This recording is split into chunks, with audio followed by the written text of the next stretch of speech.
And the stars in studio today is a lady by the name of Rosaline and Christine. Yes, I will make sure that I remember your names because you know what? Normally Adele does all this. But they're here for a purpose. Yes, and the purpose is the Rare Disease Day. Yeah, it's a thing. Yeah, February is not only for Valentine's and Mambo ya Malavings, Nanini. Yes, there's World Rare Disease Day that is happening on the 28th of February. And that is why the ladies are in studio to explain to us how and when did this start. So who's going first? Rosaline and Christine. Okay, let me go first. Okay, so introduce yourself. Tell me where you're from. My name is Christine Mutena. Okay. I am a mother to 2 kids with rare conditions. Okay. Unrelated. Mm-hmm. I'm from here, Nairobi. Okay. And I'm basically here to raise awareness on the rare diseases in Kenya. Okay. And Rosaline. Rosaline. Yes. Mm-hmm. My name is Rosaline Kanja. Okay. I am a mother to 1 child with a rare disease called Joubert syndrome. Okay.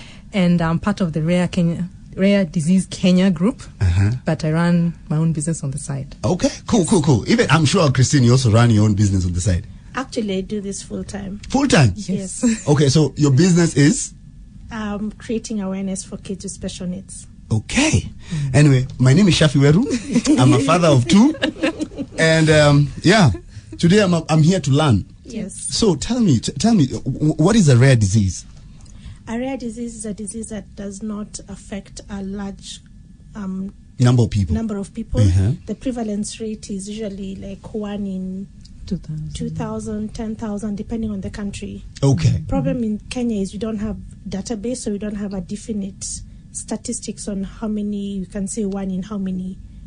So we don't have a definite definition for rare disease in Kenya. Okay, so and the day itself, and thanks to Google, it educated me that this is the 11th International Rare Disease Day. Yes. And it's coordinated by Eurodis. Yes. And on this particular day, hundreds of patients and organizations from countries and regions all over the world normally hold awareness in raising activities. Awareness raising activities in relation to these special rare conditions. Yes. Talking about rare conditions, you said you have 2 kids? Yes. Both of them, they have a rare condition? Yes, different rare conditions. What are the odds? I should do sports first. You ni sure bet. Yes, I think I should get into gambling. Okay. But on a serious note, yes. So they have 2 rare diseases. Okay. One is called hemihyperplasia. There's no simpler word. The other one is ring 18 chromosome. Okay, what are those? Zinafanya ifanyike nini? Like the hemihyper, the first one. Inafanya nini? Hemi causes part of the body cells to multiply faster than other body cells. Okay. So is that a good thing? No, it's not. Okay. Because it brings in tumors and stuff. Oh. Because you see, tumors is multiplication of cells. Yes, cells, yes. So if it's an abnormal multiplication of cells, then there's a probability of tumors and all that. So that's not good. Okay. Then the other one brings in a lot of delayed milestones, delayed developments. So you find the child is late in walking, talking, standing, basically the normal milestones that typical kids usually have. And the coping is hard. That's an understatement. It's an understatement, yeah? Yeah. Okay, and Rosaline? Yes. Yours? Joubert syndrome. It's a malformation. That doesn't sound like a French word. It's actually a French. Actually, you can well, if you can call it Joubert. Okay, Joubert. And then you start, once you have the Joubert, you start speaking French. No. Yeah, so yes, it's French. Actually, the person who was working on it is French. She's called Jean Joubert, and it's a malformation of the brainstem, and you're missing a part of the brain that helps you with coordination. But the thing about Joubert is that it's so wide spectrum. So you find that there are people who have gone through life. Of course, they knew that something is wrong with them. But like we have one lady in the group, global group. She's 47 and found out last year that she actually has Joubert. And then there are people on the other end of the spectrum where they need help with breathing. They need vent machines and they need tubes in their bodies and all that. So basically, there's the delayed milestones, and then there are other organs in the bodies that are affected. Like you'll have abnormal eye movements. My son has one working kidney, the other one Okay. doesn't work. There's the abnormal tongue movements, Okay. of course, floppiness in the whole body. So he's at 1 year, 4 months, he's yet to sit. Okay. We're working on that. It's coming soon. I'm looking forward to that. So there's delayed milestone, a lot of other things. Okay, so I've learned a new one today, Jobert, and the other hard ones that Christine said, very, very complicated. But if you have a family member who has a rare disease, your invited call 0711-046-100 is my number. Call us and let's have this discussion, because you know what? At the end of the month, that is in a couple of days, we're gonna be it's gonna be the World Rare Disease Day, and we are here to create the awareness and to learn more, and also just know. And also, we'll have a discussion around how is the government helping? Are they helping? Is it even a thing? Yes. So in studio, I have two amazing ladies, and yes, moja amepiga jackpot, akona special conditions mbili kwa nyumba yake, and we have Christine, whose child has Jobert. Did I say Rosaline Jobert. Rosaline Yeah. Jobert. Yeah. Christine, I can see people already shouting you out on Twitter. Yeah, What's man. up? Big shout out to Christine. Yes. So let's talk about challenges, and when discussing matters, special conditions, when discussing matters, rare disease. The challenges are many. Okay. Biggest is cost, Okay. because medicine is not easy to find for those conditions. Therapies, forget even therapies. If you're lucky to find a doctor who understands what your condition is, Okay. for starters, then now you go to the cost of trying to treat, and because most of these conditions are not curable, Okay. so you just managed.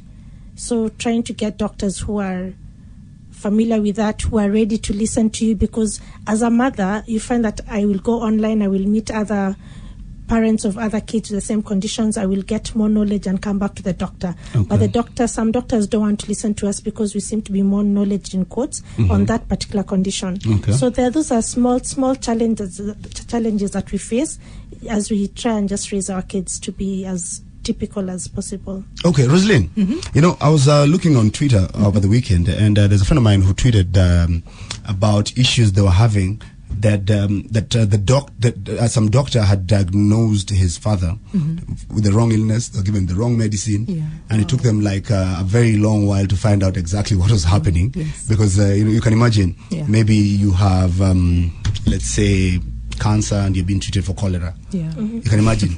And when you discuss matters of special conditions, Yes. you need a specialist. Yes. Eh? And all our doctors, we just have the random GPs, we have the surgeons, we have the people who cater for common diseases. Yes. Yes. So it forces you as a parent to become a doctor. Yes. So how do you go about that? Well, for me, you find that most of these conditions that are rare, you have global support groups. Okay. So like for us, for Jobert syndrome, we have the global Jobert syndrome parents. Okay. And you find people from different parts of the world discussing about how it's affecting their children. So like today, maybe I have an issue that my doctor is struggling with or understanding. So once I pass there, you find that people will come in, and we even have doctors and even researchers who are who are researching on this disease are there. So they will be able to respond. There are times even there's one who asked that they can talk to my doctor. Okay. So that kind of helps. So if you can be able to reach out to those support groups, you'll be able to find out what they're doing there. In fact, some have even a protocol. They tell you once you're diagnosed, check for this, and this. Like we were told to check for the kidneys, for the liver, and all that. To just make sure that these organs are working perfectly okay. And if not, what to do. Okay, hold on. So how did you get there? Understand my question. How did you get there? How did you get to, deciding to go online? Yes. Because, it's African, it's Kenyan. Yes. Yeah. When someone is sick, they go see a doctor. Yes. And whatever the doctor says and whatever the doctor prescribes is, the holy grail. Yes. So how did you guys get there? For me, it was the fact that when I was 8 months pregnant, the sonographer or the radiographer was able to find out there's a missing vermis in my child. So they gave it a different condition. So we were kind of alerted there's a problem. Okay. So once the baby was born, neurologists were there and they checked and they said he seems fine. But there are things that were a bit off. Okay. So from there we were asked to do an MRI. And that's when we got the it's called a molar tooth sign in the brain. Okay. And that's when they were able to say, this is Joubert. So from there, there's doctors who say, this is not my area. Okay. So move over to the neurologist or something. But that, even for us, we were very lucky. Even in states, you'll find that people go for MRIs for even 3 times, 5 times, they don't catch it. Okay. So once you get the diagnosis, then of course now you start looking for who else is affected. Because like my doctor said, oh yeah, I saw a case like 10 years ago and all that. Yeah. So you have to do your homework, Christine. As in, when you realize that your child or your family member is not okay, you have now to find time and do homework. Yes, because like for me, the firstborn was diagnosed at birth. Okay. Secondborn, she said having the delayed milestones, but she looked pretty okay, so we didn't have any queries. Only that one day her occupational therapist told me, I think your daughter has this condition. Okay. And I'm like, no. But then again, I'm like, if my firstborn has a problem, it's going to be a bit off for me to just ignore that one comment. Okay. So personally, I took her for it's called chirotyping, where they do gene testing, and the tests are sent to either SA, Germany. We don't have it done in Kenya. No, now we do, but then we didn't have. Okay. And then that's when we got now the second condition, the second diagnosis. And you find that you have to be proactive. And once you get the diagnosis, you have to go out there and look for what other people outside are doing. Okay. Yeah. Hey, homework, research. Being a parent is difficult. Yes. Anyway, so it's expensive. Yes. And yes, that's why we have to create awareness of the Rare Disease Day, because it's important. And the fact that, information is power and information is out there. I'm assuming that is how we got to even, have to get you people into studio to discuss this. So if you're seated at home and you're wondering, hey, kuna family member wetu anakaa hivi na hivi, and you guys are in and out in hospital and you don't know what's happening, the doctors are not giving you a conclusive explanation. Today is the day we are having this discussion right here on hashtag the Del and Shafi on Kiss. It's we are creating awareness of Rare Disease Day. Yes, and Gava will also try and hear from the ladies who are here. Are they helping? We've had how they are coping. The question is, does the government even know anything about the Rare Disease Day? Yes, it's happening this end of the month. That is on the 28th of February. But the dates in Kenya will be on the 24th. All those details on the way. You're Christine and Rosaline, and we're here to discuss serious issues. And it's called the Rare Disease Issue, where it's about special, conditions that people like in Africa, I'm sure, there are families where, a child is born and guys are like, ini uchawi, ini urogi. It's Africa. We're in the dark continent. And when people are in the dark, they don't know any better. And that is why we're here to create awareness about the Rare Disease Day. So my question to you ladies is, how do you classify, or how does a disease become a rare disease and just not a normal common disease? Christine. Oh, okay. I was thinking she was going to be Rosaline. You said Rosaline talks a lot, so we're trying to avoid her. Yeah, that's true. That's true. She does talk a lot. No, I'm kidding. We classify rare disease as something that we find that it's not common. Okay.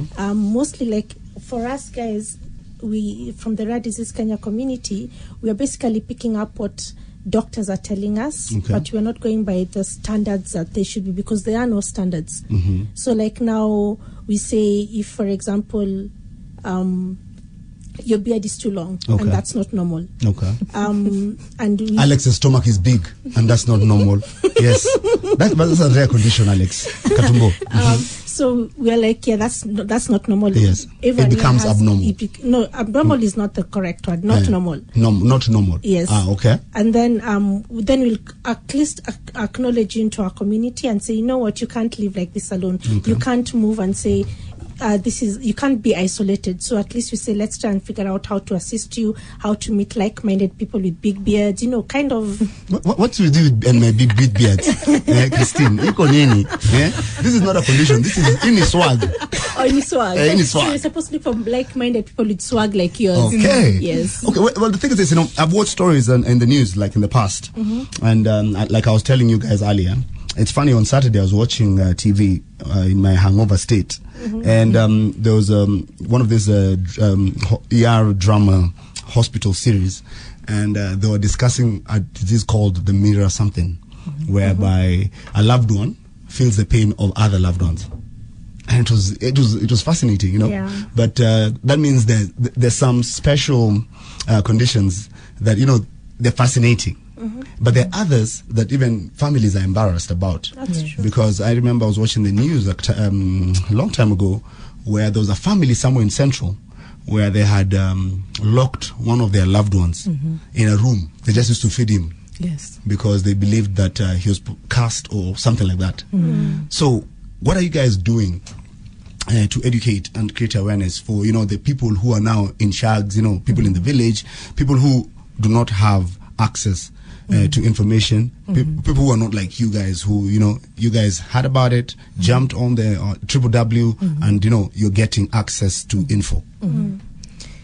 For us is to tell people that once, of course now it depends on who's hearing us right now, that once you have something, a condition that is not normal, that the first thing should not be the fact that, oh, in Uchawi, it's curse or something like that, and to seek treatment, whatever the case. Don't stop seeking treatment.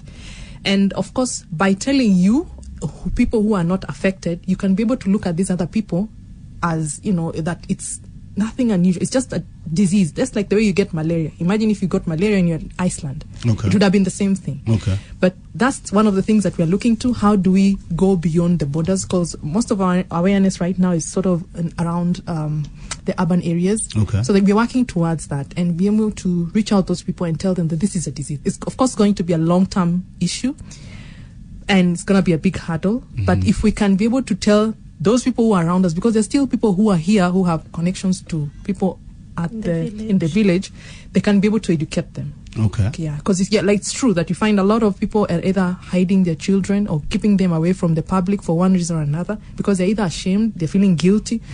And as much as it's normal to feel that, you still need to step out, and people need to understand it's just a disease. So one of the things that you guys are trying to work on is stigmatization. Yes. To end stigmatization. Yes. And also for people to open up. Yes. Yes. And how will they open up? That is the question. How and how?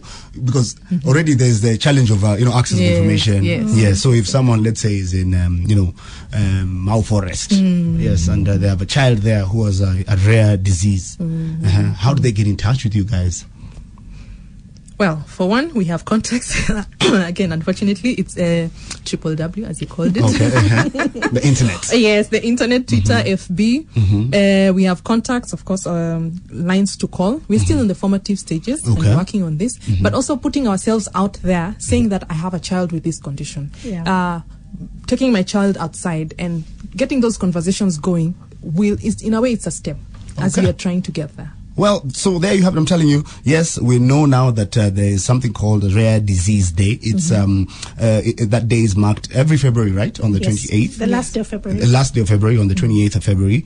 And if you are seated there and are feeling like, you know what, you're on your own, or your family member who has a special kind of a rare disease, you need to talk to us. You need to tweet us at Kiss100 Kenya. The ladies are here and they're trying. It's hard work, but guess what?